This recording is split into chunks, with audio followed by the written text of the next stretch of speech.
I suppose I should address a few things first. Firstly, I am not an editor, so please forgive the amateur look of these videos. All footage in this video is taken from the trailers of the first and second Hellblade game, the latter having yet to release. I would like to apologize for the sound quality as well. Secondly, this channel shall focus solely on characters in fiction and how they work and what makes them good or bad. However, some of you may disagree. I genuinely encourage you to tell me what you think. I will not discuss the plot of these stories as it relates to the main discussion of said character. Some characters cannot be discussed without the plot, and some can do without certain parts. So, this should be very interesting. There isn't really much you need to know about me, other than that I am an author and a story lover. I love folk tales and myths from all over the world, and I prefer to learn about the cultures of different peoples. I personally do not care about the medium in which a story is told. If it is a good story, most likely I will read, watch, and play the source material, depending on which one it is. However, there are most certainly some mediums that I dislike or prefer to others. For example, I typically prefer Western animation or foreign live action. I do not typically turn to anime or American live action, yet I do have my favorites in each. If you couldn't already tell, I will be discussing Senua from the game Hellblade: Senua's Sacrifice for my first short analysis. This will be filled with spoilers, so please play the game, but if you don't want to, don't whine to me later. I will be dividing this into 4 parts, as in order to fully explain her, I need to address one thing slightly outside of the character herself. So, let's dive in. The entertainment world today, as of me saying this, is obsessed with strong protagonists. In particular, they love strong female protagonists. This is great. If your main character is good, no one really cares what gender, race, or sexuality they are if they are in fact well written. However, most of these creators and writers have no bloody clue what to make of what makes a character strong. Most of these writers think of a strong character as someone with no weakness, who doesn't struggle, who doesn't have to put effort and training in to get what they want. These are not strong characters, rather they are spoiled characters. Spoiled by the authors who continuously give them abilities and skills they didn't have at conception whenever the story began, abilities they never earned. Furthermore, these characters are often written off as perfect the way they are. I call BS. Every good character and every good story involves some form of growth, whether that be physical growth, mental growth, emotional growth, or spiritual growth. Every character I will cover, though I might make a later list of really awful characters, will grow in some way, shape, or form. Growth can also be negative, as we will see with a few of these. Characters are a special thing. One might have a good story, yet it will fall apart with the inclusion of horrible characters. However, if one has a mediocre story but some great characters, the characters can often save the story and make it tolerable to immerse yourself in. Hence why I even made this channel to begin with.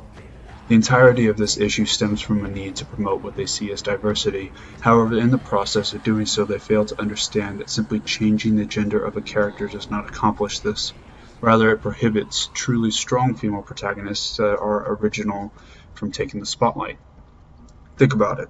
Say I were to make Indiana Jones a woman. First of all, there is already a female Indiana Jones. Her name is Lara Croft. Secondly, by doing so, one will be forever hounded by the question, which Indiana, when the character is brought up. So rather than taking this opportunity to make a new series with a new iconic character who happens to be female, we are instead subjected to confusion and the stupidity of a poorly written, oft-times spoiled with power character with nowhere near the development of the male character. This is a tragedy. Characters must be written as characters, race and gender out the window. However, culture and place must play a key role, and it is in this area where race and gender reside, which leads us to Senua. Senua is a Pictish woman from Orkney, which is in Scotland.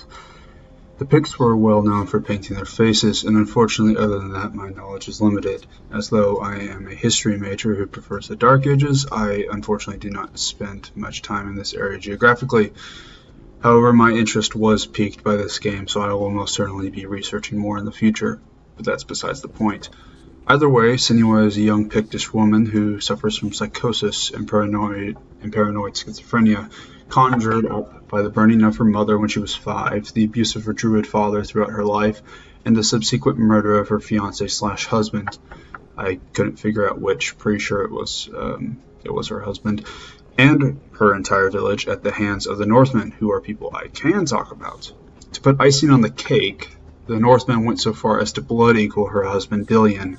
For those of you who don't know, the blood eagle, which is more legend than fact, though some historical figures, mainly the Anglo-Saxon king Aelle, were reported to have received it, is when the victim has their back flayed, the ribs chopped out with an axe, and the lungs placed on the shoulders to simulate the folded wings of an eagle.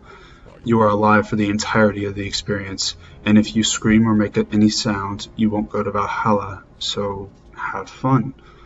So yes, this unfortunate event happened to her love, and upon seeing this she fell into her quote-unquote darkness, as the game calls her mental illness, and was convinced that if she brought the head of Dillion with her to Helheim, she could retrieve his lost soul. And this is where the game starts, with Senua at the gates of Helheim. Throughout the game, she fights 4 main antagonists: Surt, the Giant of Fire; Grama, the Hellhound; Valravn, the Spirit of Illusion; and Hela, the Goddess of the Underworld. Each represents a different struggle or obstacle that Senua must overcome. I will be giving a quick overview of the first 3 and my interpretation of what each is. So if you disagree, please let me know, as there is a lot of interpretation to be had.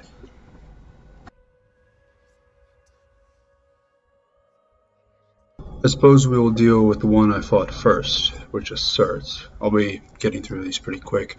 Surt is the trauma Senua faced when her village burned down. Senua ultimately fights through the fires and kills Surt, saying that he took everything from her and to fight her before killing him with her sword. Valravn represents the confusion she faced in the wilds as she attempted to understand her mind and her darkness. She solves each of his puzzles and learns to focus in order to kill him in a rather epic showdown. After this, Hela mops the floor with you and breaks your sword in a cutscene, forcing you to go find a new one. Once you find this new one, you face Grama, the monster, the beast, your father, the person that has chased you, prevented you from finding happiness, the person who has oppressed and abused you into thinking that you are in fact cursed. So you beat him back, and though it is hinted that you killed the voice, since he arrives later for the final battle, I assume that he was not permanently dead. At least not yet. That includes the monster. That and the father is actually in game still alive, and his voice haunts Senua's head.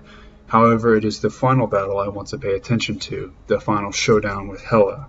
One thing you have to understand about Senua is that she is tough, tougher than most characters that I've seen. She is not stronger, nor faster. She's a good fighter, but that is not what gives her the edge. What gives her the edge is her drive. She continuously gets bashed and battered and cut and broken into pieces, yet every time she pulls herself together and presses on. She has a mission, and she will not stop until it is complete. Even though combat is relatively simple in the game, you feel her pain throughout it. You want her to win. And whenever she cries out in pain and fails, you feel it, and you get angry. And after you exact your revenge on the Northmen, you feel elated, as though you achieved something. Yet at the same time, this is one of the few games where it is not you who suffers, but rather Senua. You do not play as her, unlike most games where you play as the character. In this game, you play through the character. You are simply watching her, experiencing her, listening to her fears, her struggles, feeling her wounds. You are not her. And this works to the game's benefit, for you are rooting for her, not yourself. Never in a game have I been so upset at dying, not because I failed, but because the game makes you feel as though you failed her. Through her pain, through her yelling, through the voice actress' amazing performance, and so you go back again and again until you make it past. And when you finally reach Hela, you feel Senua's rage. This is the home stretch, and when Hela breaks the bridge and prevents you from reaching her, and the Northmen appear once more, you lash out. This part was interesting. Most people I watched didn't even realize they couldn't die, and that the enemies were all of a sudden easier to kill. They were too into it to care, too angry, many of them saying that they would help Senua reach the end. They and Senua were a team. As I watched and played Senua get beaten down again and again, still get back up, mostly because I really sucked at the combat, which is sad.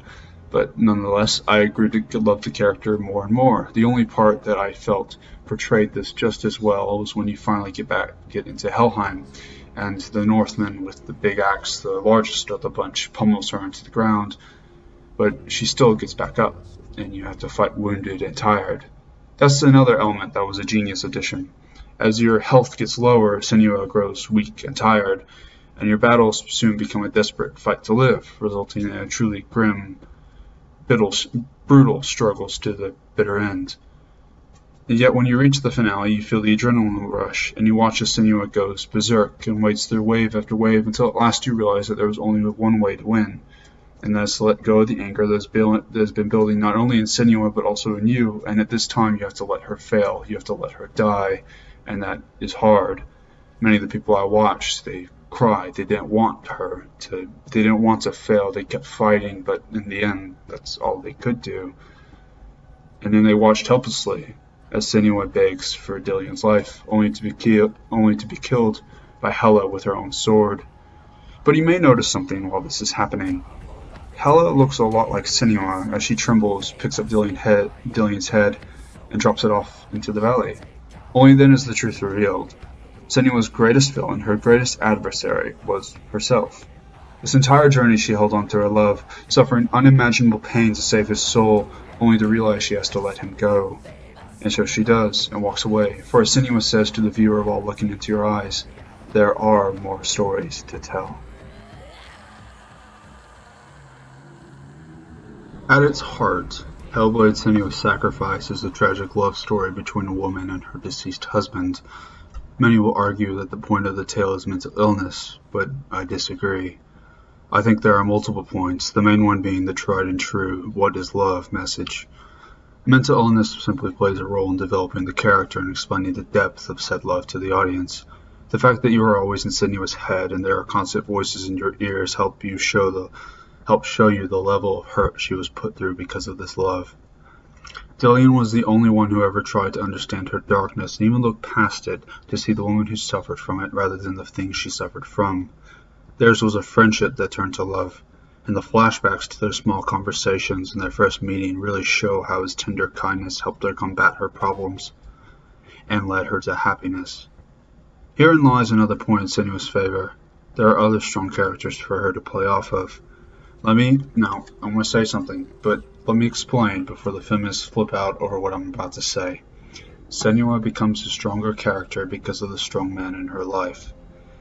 Dillian is her entire drive, what motivates her, her love becoming an obsession to the point that she goes into the underworld to save him. The game's message is this: if you love something, let it go. Dillian's strength and faith in Senua, his constant encouragement and tender love, became not only Senua's greatest strength, but also her greatest weakness, as she became dependent upon his support to survive, not realizing that she needed to learn to be on her own, to fight this darkness on her own, and throughout the game you witness the struggle. Senua is a strong protagonist because she is weak. A paradox? I know, but it makes sense in context. As stated before, a strong, good character grows in some way, shape, or form. Senua does not grow physically. In fact, there is no leveling system. The only thing that she improves on combat-wise is getting a new fancier sword that can do one power-up move. But other than that, all of her growth is mental. Many seem to forget this when writing female protagonists, and instead have them be strong enough, or protagonists in general, but they instead have them be strong enough to take down a man 10 times their size in a one-on-one grudge match. Senua does not have this luxury, and thank goodness for that. Physical strength does not equal strength of character. In fact, oftentimes it leads to the opposite. Senua has to dodge, parry, and dodge again before finally landing a few critical hits, thus killing her foes. She cannot go toe-to-toe with them, it is impossible. She instead has to use tactics and intelligence and grit to win, thus making her far more interesting to watch.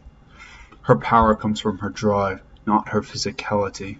It comes from her love, and when that love is taken from her, she makes her sorrow and her anger her source of strength. Dillian was indeed a strong man she could push off of, but there's a difference in a relationship between relying on your spouse as they do you, and solely relying on them without any return of that reliance. This is a problem, and the game addresses this on multiple occasions. By the end of the game, Senua has learned to deal with it, to live on her own, to suffer on her own, and not rely on Dillian's prodding to keep going. Thus, she lets him go. It's not easy, no, but it is necessary, and it's heartbreaking to watch her do this. But what is love if not two people who rely on each other and push each other to be better, rather than a one-sided affair that will end in misery? Either way, I can't wait to see where this character goes in the sequel, Senua's Saga. She looks absolutely pissed. So my regards to you. Goodbye.